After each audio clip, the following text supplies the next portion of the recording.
Velkomin í hlaðvarp fyrir lífið. Biblían á mannamáli. Ég sestur hér með kaffibolla minn og við ætlum að halda ferðalaginu okkar áfram.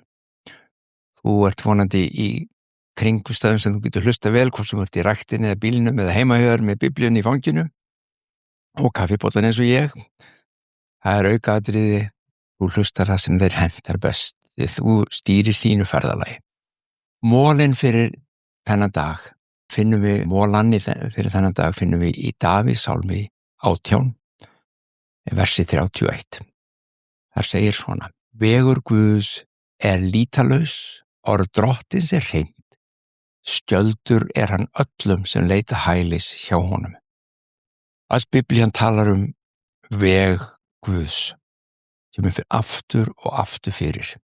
Og Jesús sjálfur sagðist vera vegurinn.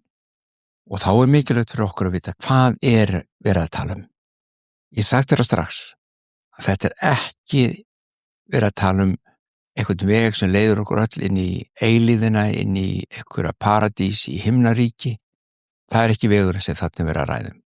Það verið að tala veg Guðs hér á jörð.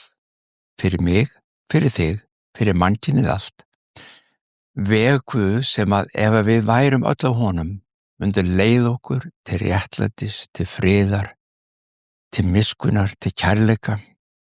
Það vegur Guðs. Og hann lítalaus. Það engin galli á honum. Sumir finnst að vera leiðilegur, kannski, eða ímynda sér að sé leiðilegur. Það svo leiðilegt að vera eitthvað svona trúar og fylgja Guð eitthvað. Biblían svo leiðileg. Já, ég held að þarna sé misskilningaræða. Ég held að þarna ruglum við oft saman leiðilegum Guði og leiðilegu fólki. Við mannfólki getum verið mjög leiðileg og við getum verið svo leiðileg að við getum fælt fólk frá öllu sem heitir trú vegna þess að við erum svo leiðileg í trún okkar. Ég veit að enginn sem að hlusta, þú ert ekki þarna, en þú veist, það fullt af svona fólki. Öðru heldur þið. Þetta fælir kannski frá og sumir hafa mynd að þetta sé allt svo þungt og allt svo erfitt og allt svo leiðilegt og ég má ekki og ég verð og vegur Guðs lítalaus. Vegur Guðs gefur gleði. Vegur Guðs gefur fögnuð, gefur frið. Ég ætla bara að skilja ykkur eftir með þetta verið hugleiða. Sum okkur búin að finna hann að við erum að ganga á honum. Við erum ekki komið til að enda, alls ekki. En við erum á veginum hans. Aðrir að leita hans. Leituðu þér munu finna, sagði Jesús. Ég vegurinn, sannleikurinn og lífið. Þannig að þarna eitthvað dýrmætt sem þú og ég getum kafað í og fundið fyrir okkar líf. Við erum að leita að einhverju góðu, heilbrigðu fyrir líf okkar. Gott og vel, þetta var mólin okkar. Við ætlum aðeins að ræða kraftaverki með brauðin betur, sem við vorum að tala í 2 síðustu þáttum. Það alveg augljós mál að Jesús var að kenna eitthvað sérstakt. Hann var ekki bara að vinna kraftaverk. Þetta var ekki tilviljunarkennt. Það var ekki bara, mettum hennar fjölda og svo ef það verið eitthvað afgangur þá getum við tekið hann, ef það engið, það skiptir ekki máli. Hálfkarfa, 9,5, nei. Það voru 12 kurfur fyrst og í seinna kraftaverkinu 7. Og það kennir okkur að Guð vinnur mjög nákvæmt. Ekki sem Guð gerir tilviljunarkennt. Þú getur treyst í. Hann mjög nákvæmur og hann veit nákvæmlega hvað hann að gera. Hann veit nákvæmlega hvað hann að gera. Þess vegna, það fyrsta og það sem ég langar aðeins að nefna núna í byrjun og ráðleggja bæði þér og mér að það mín reynsla allavega þegar ég leita Guðs og tala við hann og að biðja eitthvað sérstakt. Stundum maður bara að þakka og stundum maður bara að lofa fyrir gæsku hans og náð og góðvild og það hluti af bæninni, svo sannarlega. Stundum að biðja eitthvað sérstakt, eitthvað mæta þörf, hvað sem í menns eigin lífi, fjölskyldunar, vina eða hvers annars. Og þá mikilvægt að biðja nákvæmt, að vera nákvæm í bæninni, því að Guð nákvæmur. Guð nákvæmur. Biblía segir okkur að við getum beðið vel og við getum beðið illa. Og bara svo þú farir ekki að hafa áhyggjur miklar af því, það verður ekkert að gera með hvernig þú beður, það að segja hvaða orð þú notar eða hvort þú ert flottur í orðum. Ég man eftir því ég var svona að byrja að uppgötva bænina fyrir mig. Ég hafði alist upp á heimili, kristnu heimili sem pabbi var prestur eins og ég hef nefnt áður og það var bæn sem að þar var beðin, alltaf reglulega bænir, en ég sjálfur var ekkert farin að biðja nema baði faðir voru mitt á kvöldin og svo var hann með einhverja bænir sem ég hafði lært. En þetta mér eitt og svona ég þegar ég fer á stað. Ég sé til hvort ég hef tíma fyrir seinni söguna frá söguna sem kom í hug minn. En þarna, þegar ég var ungum maður, og verið hluti af starfi sem hétt Kristileg skólasamtök eða KSS. Stórkostlega gaman. Talandi að vega og Guðs í leiðilegur? Nei, ég var sko ekki leiðilegur. Stórkostlegur. Virkilega gaman, hópur og ungu fólki. Og það var lítið bænaherbyggi þar sem var hægt að fara inn og biðja og krjúpa og það voru ekkert margir alltaf, það kom svo sem ekkert mjög margir fyrir þar en það var alltaf einhver lítill hópur sem fór inn og svo byrjaði ég að fara hana og það var beðið svona það var ferningslaga herbyggi og menn krupu svona með frá veggjónum og síðan bara beðið hringinn og ég man eftir ég heyrði fyrsta fólki biðja það alla sem voru undan mér í röðin eins og við getum sagt. Ég segi, vá, ég kann ekki byrja svona maður. Þeir eru svo flott, þetta eru svo flottar bænir, svo vel orðað og eitthvað sem þau kunna að tala við Guð, ég kann það ekkert. En ég skildi fljótlega að þetta með að biðja vel og biðja illa hafði ekkert með það að gera hvernig þau báðu vel vegna þess að orðuðu svo vel. Þetta hafði með hjartalagið að gera, það hafði með einlagnina fram fyrir Guði að gera. Þið biðja illa að því þú biðir í eigingirni og sjálfsverku og sjálfhverfu og ekki Guði til dýrðar eða neinuð, nefnum bara sjálfur í eigin geðþótt eða græðgít, getur við sagt. Gef mér stærra bíl, gef mér stærra hús, gef mér hitt, gef mér þetta. Þetta eru vondar bænir. Góðu bæninar, beint frá hjartanu, einlægni. En þú getur verið að þakka, þú getur verið að lofa, eða þú getur að biðja eftir því sem þú þarfnast, þú og þín fjölskylda eða nágrannar eða vinir eða hvað sem er. Og það er mikil þörf og þú biður. Þá breytir ekki hvort þú ert með eitthvað stórkostlega fallega samsett orð. Talaðu bara beint frá hjartanu. Láttu bara koma sem er í hjartaðinu. Og það þarf ekki að vera langt. Getur verið 2 ár, 3 ár, 1 setning, 1 málsgrein, skiptir ekki neinu máli. Því Guð lítur alltaf á hjartað, sé Biblían. Það greinir á þetta að biðja vel eða biðja illa. Hitt sem er dætt í hugnum áður, ég ætla bara að taka tími í það. Fyrir mörgum árum þá vorum verið að sýna þætti í sjónvarpinu. Ég sá nú ekki nema eitthvað brot úr þessu, þeir bara gripu mikið þannig að ég var ekki að horfa á það. En í einu þættinu þá kom hestur inn í hús, ef ég man þetta rétt, hvítur hestur og svona einhver draugahestur og þetta var svolítið svona svakalegt fyrir lítil börn sérstaklega. Og það voru 2 lítil frændsystkini mín, hún sem var þá ef ég man rétt 8 ára og litli bróðir hennar, mun yngri og það sem pappa og mamma, þetta var í sveitinni og sem pappa og mamma, ef ég man þetta aldurlega rétt, þetta er svo langt síðan, þá voru þau út í fjárhúsið, þau voru að gefa og voru að sinna dýrunum og þau sátt inni og þau dutt inn í þennan þátt. Svo gátu þau ekki sofnað kvöldin. Þau voru hrædd. Þetta hefði haft þau áhrif á þau og þau voru hrædd og það erfitt með að sofna. Svo mamma kemur til þeirra og spyr, já, verðum ekki bara að tala eins við Guð, verðum ekki bara að biðja. Jú, sögðu þau, ólega lítil í sér. Og vilt þú byrja, elskan, segir mamma og snýr sér að stúlkunni, eldra barninu. Já, ég ætla að gera það. Og svo fór hún með bæn sem hún hafði lært, ó Jesú bróðir besti, barna mínum mesti, og svo bað hún. Þegar hún var búin, þá snýr hann sér að litla drengnum. Já, elska mín, vilt þú ekki biðja líka? Jú, það var svo lítill í sér, var svolítið rættur. Já, byttu bara, við biðjum með þér. Já, litla gula hænan fann fræ og það var hveiti fræ. Ég gleymi svo aldrei. Þetta var bænin hans. Fyrir honum var bæn eitthvað sem hann lærði utan að. Þetta er það sem hann kunni utan að. Svo hann baða. Heldur þú að Guð hafi eitthvað verið að hafa ágjör af því hvernig hann orðaði hlutina. Nei, þetta kom beint frá hjartanu. Beint frá hjartanu. Þetta var góð bæn, þó að væri ekki orð sem við myndum nota.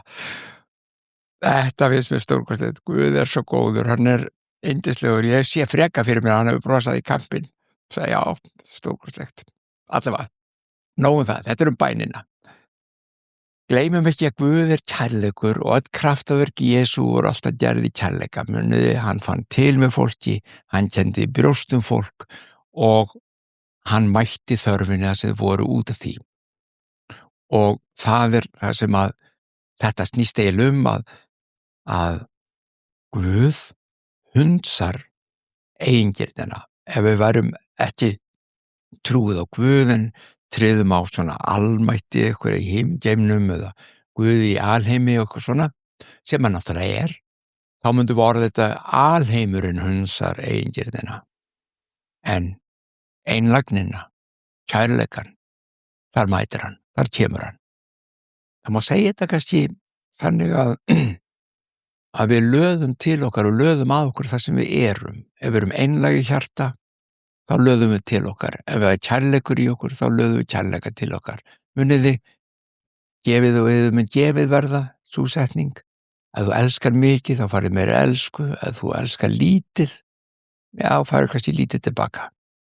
Þetta svona lögmál lífsins hjá Guði. Þetta vegurinn hans. Þetta hluti af veginum hans. Þá áfram að frásögunum brauðin og fiskana. Og ég ætla að byrja það með enn einni sögunni. Þetta gerist 1970 og þetta var haustið 75. Haustið 1975. Við hjónin við Árni vorum nýgift og við flytjumst til Keflavíkur og erum þar í smá stund áður við ætlum að biblíuskóla í Sviss á 9 árunum 1976. En við fórum þarna suður til að starfa með frábæru hópa fólki, kristni æsku fólki sem starfaði við Keflavíkur kirkju. Eitt kvöldi var ákveðið að hafa gospelkvöld í kirkjunni og við ákveðum að bjóða vinum okkar úr Reykjavík eða höfuðborgarsvæðinu til að koma og vera með okkur og taka þátt. Þegar við ætluðum að bjóða allir í mat fyrst heima við okkur á Vatnsnesveginum og síðan ætluðum við að fara upp í kirkju. Þannig að við þurftum að borða svolítið snemma og við keyptum í matinn eftir því sem við vissum fjölda þann sem var að koma, sem voru 12 manns, allt í allt. Litli hópurinn í Keflavík og örfáir Reykjavík, saman 12. Og við ætluðum að búa til eitthvað góðan pottrétt með kjötrétt í potti og brauð með og gúmulaði. Einfalt, fljótlegt að því við vorum öll að fara út í kirkju á eftir. Nú, við fáum meldingum fjöldan 12, svo við kaupum fyrir 12. Við erum hins vegar svolítið sterkuð, kannski ekki sterkuð þar við erum eitthvað neikvæð, en okkur brá í brún þegar við allir eru komnir í hús hjá okkur og maturinn að vera tilbúinn, að það eru 25 manns. Við vissum mjög vel að kjöt og með því grænmeti og brauð fyrir 12 manns, keypt fyrir 12 manns, áætlað fyrir 12 manns, myndu ekki duga fyrir 25 manns. En þarna var ekkert hagkaup opið 24 tíma sólarhring. Þarna voru engin króna opið til 8 eða 9 kvöldin. Þarna voru allar búið loka klukkan 6. Þetta var bara þeim tíma. Svo við gerum það eina sem við kunnum og vissum við gætum gert. Við sögðum ekki fólkinu, fáðu ykkur lítið elskurnar vegna þess að það ekki mikið til, við vissum ekki að kæmi svona margir, þannig að fáðu ykkur bara svona 3-4 skeiðar. Nei, við fórum inn í eldhús, við lokuðum að okkur og við báðum yfir pottunum. Já, hvaða rugl þetta, Halldór? Báðu þið yfir pottunum? Já, við gerum það. Í einföldu, einlægni hjartans minntust við þeirra kraftaverka sem við erum búin að vera að læra núna síðustu 2 þáttum. Að Guð margfaldaði mat handa 1000. Við höfðum trú að hann gæti margfaldað matinn til þess að seðja 25. Og við báðum. Síðan byggðum við bara allum að gera svo vel. Fólk fór. Þetta var þannig, við höfðum þetta þannig, brauð og salat og dóttarið, þetta var á borðinu. En í pottinum Fólk fór bara og fékk sér á diskinn. Og það var bara sleifi og þú farið bara og þannig var þetta. Nú, í stuttumáli sagt, þá fóru flestir tvisvar og sumir þrisvar og alltaf nægur matur til. Sá sem gat borða mest af okkur, bróður okkar sem að núna látin, blessuð sé minning hans, yndislegu bróður. Við vorum báðir þannig, ég og hann, að okkur þykir gott að borða. Og hann fer aftur. Hann svo síðasti, allir sestir, hættir, búnir. Hann allar einu sinni enn. Og hann tekur nákvæmlega það síðasta úr pottinum. Hann kláraði úr pottinum og þá var potturinn tómur. Maturinn margfaldaðist í pottinum og ég veit ekkert hvernig. Það er algjört aukaðrið fyrir mér og konunum minni hvernig þetta gerðist. Það eina sem við vitum, að matur fyrir dólf dugði nokkru sinnum á nokkra diska fyrir 25. Svo við vorum glöð og fórum fagnandi og heldum gott gospelkvöld með alveg frábæra hóp og fólki. Þetta fólk enn flest lifandi og starfandi í dag, ekki öll en flest í kirkjunni, í kirkjum landsins og yndislegur hópur. En við ætlum aðeins að skoða seinna kraftverki. Ég geymdi það nefnilega aðeins. Fyrra kraftverki muniði, það var það gerðist hjá Ísraelsmönnum, hjá gyðingunum og tákgrænt þá urðu 12 körfur eftir sem þýðir 12 eða merkið að ták fyrir 12 ættkvíslir gyðinga. Síðara kraftaverkið gerist ekki þar, gerist í Decapolis. Það sem deka því 10 sem satt í byggð, það sem voru 10 þorp eða bæir, heiðingjana utan við samfélag gyðinga. Mörgum finnst þetta orðljótt, heiðingjar. Og það vegna þess að það búið að misnota það svolítið. Ég get alveg sagt eitthvað heiðingjar. Þetta svona, hefur verið skammarið. Þú ert algjör heiðingi hérna. Þetta svona, hefur verið notað sem skammarirði. En í Biblíunni og í enskunni, bæði íslensku og ensku, þá þetta ekkert skammarirði. Þetta þýðir bara fólkið sem bjó í heiðunum. Já. Í enskunni, the heathens. They lived in the heaths. Upp á heiðum. Hvað var það? Það var einfalt. Það var annars vegar samfélag gyðinga, þegar þú sér, bara mundu þetta þú lest heiðingja og gyðinga. Samfélag gyðinga í Ísrael var hópur fólks, var þjóðin sem hafði gert sáttmála Guð, hafði gert sáttmála við og þau tilheyrðu þessu samfélagi og sáttmála gyðinga. Hinir sem ekki voru í þeim sáttmála eða voru ekki hluta þeim hópi, þeir voru kallaðir heiðingjar. Ekki flókið. Það þýðir ekki það að allir verið vont fólk endalega. Þeir bara voru ekki hluta þessu samfélagi. Svo þarna fyrir Jesús og að kenna núna fólkinu sem bjó fyrir utan samfélag gyðinga, sem sagt heiðingjörum. Og þá gerist það að það ekki 5 fiskar og 12 körfur, það 7 og 7 körfur. Ef segi brauð, fyrirgefið brauð og körfur. Talan 7 í Biblíunni merkir guðlega fullkomnun og andlega fyllingu. Það var með kaffisopa. Þessi tala birtist mörghundruð sinnum í Biblíunni og vísar alltaf til fullkomins verks Guðs. Strax í 1. Mósebók, sköpunarsögunni, þegar Guð lauk sköpunina 6 dögum, hvíldist hann 7. Verkið var fullkomnað. Ísraelsmenn gengu umhverfis múra Jerikó í 7 daga, þá féllu þeir. Verkið var fullkomnað. Jesús bendur okkur að fyrirgefa 70 hætti aldrei við fyrirgefum endurist. Það fullkomið. Hætti ekki að fyrirgefa. Talan kemur aftur og aftur fyrir í opinberunarbókinni til að sýna fullna verk af hendi Guðs og svo framvegis og svo framvegis. Og þarna verðu 7 körfur afgangs. Í fyrra kraftaverkinu 12 körfur sem merkir að Guðs náð hefur alltaf og gerir enn nær yfir allar ættkvísli gyðinga. Guð hefur aldrei og mun aldrei segja skilið við gyðinga. Aldrei. Þetta táknu það. Þeir tilheyra honum. Náð hans nær yfir þau öll. Svo fullkomnar Guð verkið út fyrir.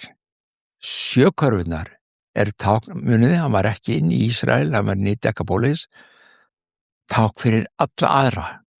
allt mannkynið, út fyrir Ísrael. Koma Jesú, boðskapur hans og verk, sýnd okkur, sönnuðu fyrir okkur, hann staðfestir það með nákvæmum kraftaverkum til þess að kenna lærisveinum sínum. Sagði: strákar, skiljið þetta ekki? Er þið búin að gleyma þið að bara vita ekkert hvað að tala um? Hann kom til að sýna að boðskapur Guðs, ná það svo líf tilheyrir öllum, allir í veröldinni, þér, mér, fjölskyldu þinni, landin okkar öllu. Það er engin undanskilin. Það breytir engu hvort þú ert að tala í gegn Guði, trúlaus. Ég hef sagt það áður og segið það enn, við erum öll á ferðalagi, við erum ekki öll kannski búin að andlegu ferðalagi, við erum ekki öll kannski búin að átta okkur á því. Það mun koma að því að fólk átta sig einhvers staðar á lífsleiðinni. Náð Guðs er til handa öllum. Í þér og í mér, við erum sköpuð öll í Guðs mynd. Hans handaverk erum við, og í hjart okkar, í and okkar er Guðs neistinn, er hans líf. Án hans erum við ekkert, án hans getum við ekkert. Við lifum og hrærumst öll í honum, í hans lífsstreymi, í hans orku, í hans kærleika, í hans náð sem heldur öllu saman. Við vitum þetta ekki öll, við skiljum þetta ekki öll. Jafnvel þó við vitum þá skiljum við það ekki. Því Guð er svo miklu stærri og meiri heldur við. En þetta er boðskapurinn, og þetta er það sem Jesús var að reyna að miðla til lærisveina sinna. Það er ekki bara Ísrael, strákar. Það er allur heimurinn. Guð er svo óendanlega góður. Óendanlega. Og vitið hvað? Hann er bara góður. Það er engin skuggi í honum, ekkert illt í honum. Þú kannski hugsaðu, hvað með allt þetta í Gamla testamentinu? Ég hef aðeins minnst á það nokkru sinnum, en eftir að gera það, fara í það betur. Hvað það allt merkir. Ég ætla að sýna ykkur bara alveg stórkostlega hluti úr því, sem að útskýra það og hjálpa okkur að skilja að því sem virðist vera mótsagnir, en eru það ekki. Eru það ekki. Guð er góður. Ég finnst svo gaman að tala um þetta. Það var mér eitt kaffisopa við þig. Mér finnst svo gaman að tala um þetta, og ég vona að þér finnst líka gaman að hlusta og hugsa þetta. Þú ert ekki bara að taka mín orð fyrir þessu. Þú getur hlustað á orðið mín, en síðan þarf þú að skoða. Þú þarfst að hugleiða þetta. Ef þú vilt ekki endilega fara, hefur ekki tíma, getur þið ennu til þess að fara að lesa Biblíuna, þá er það alltaf í lagi. Hugleiða þetta bara, hugsaðu þetta. Bara hugsa þetta, leyfa þess að gerjast í þér. Já, þetta er lífið, þetta er vegur Guðs, og hann er bara góður. Hann er bara góður. Við skulum ljúka þessi þætti eins og við gerum með öllum þáttunum okkar og biðja saman. Faðir vorið, fyrir þau okkar sem vilja og geta. Faðir vor, þú sem ert á himnum, helgist þitt nafn, tilkomið þitt ríki, verði þinn vilji, svo á jörðu sem á himni. Gef oss í dag vort daglegt brauð, og fyrirgef oss vorar skuldir, svo sem ég og fyrirgefum vorum skuldunautum. Eigileið þú oss í freistni, heldur frelsa oss frá illu, því að þitt er ríkið, mátturinn og dýrðin að eilífu. Amen.